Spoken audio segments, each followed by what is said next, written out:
In this video, I am potentially going to screw up my Team Associated DC10, all in the name of science. One thing we've noticed with this chassis is it doesn't have a lot of flex. It's a very stiff chassis. A lot of folks out there like a flexy chassis. So a couple options here is maybe just removing this whole top plate, cutting some chunks out of the bottom plate. But for me, I think with what I'm doing and how I have this car set up, what I'm going to try to do is remove a section of this top plate and leave another portion of it and see just how different that makes it. If I screw it up, then I'm going to end up having to buy another piece, but hopefully you learn along with me here and you can either learn that this works or that it doesn't.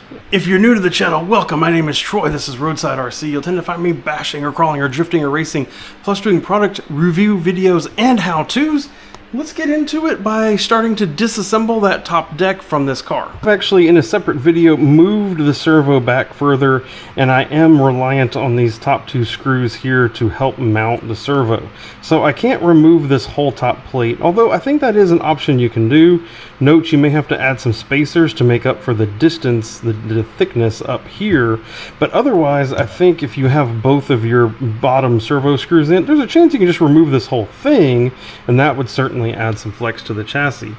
What I'm going to do is take this screw here and this screw here off. That'll loosen up this whole rear part of this upper brace.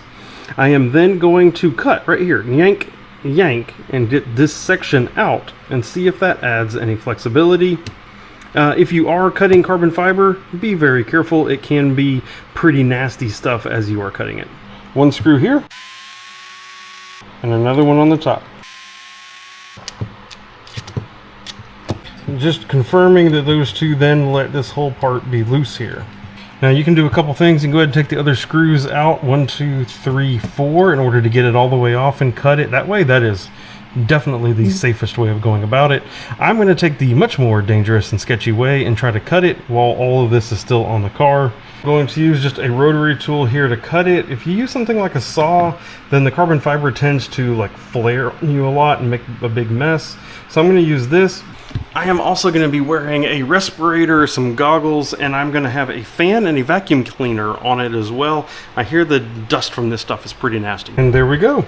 That came out beautifully. And now here, the big test. Oh yeah. So much more flexy.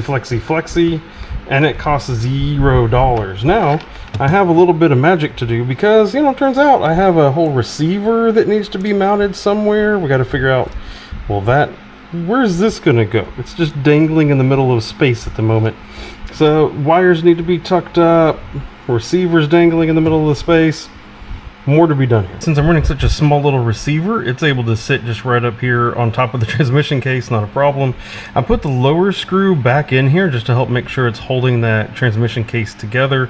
The top one I'm going to leave open because I'm going to actually use it to help tie my wires up right here and keep them nice and tidy. These I'm going to just stick some wire ties on them, I believe. Maybe tie them off to the side here, clean these wires up. I was considering if it was possible to run them down and through this gap in the middle. That would be the absolute cleanest way to do it, but I do not have anything long enough to get that extension going. As of right now, it's going to be a little bit ugly. It's going to be a little bit ugly until I get that in there.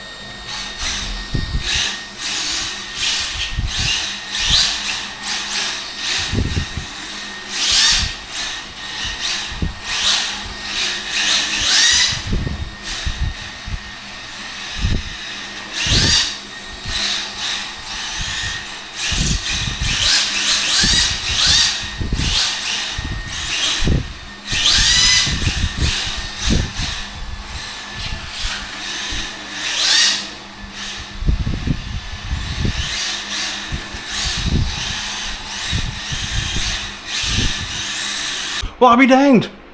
I think it really worked. Now, it's not great. I mean, I think as aftermarket companies come out, other folks come out with like custom chassis, it's probably going to be a better long run play. But if you have the DC10, it costs you $0. You need the DC10 and you need a grinder, Dremel, tool thing.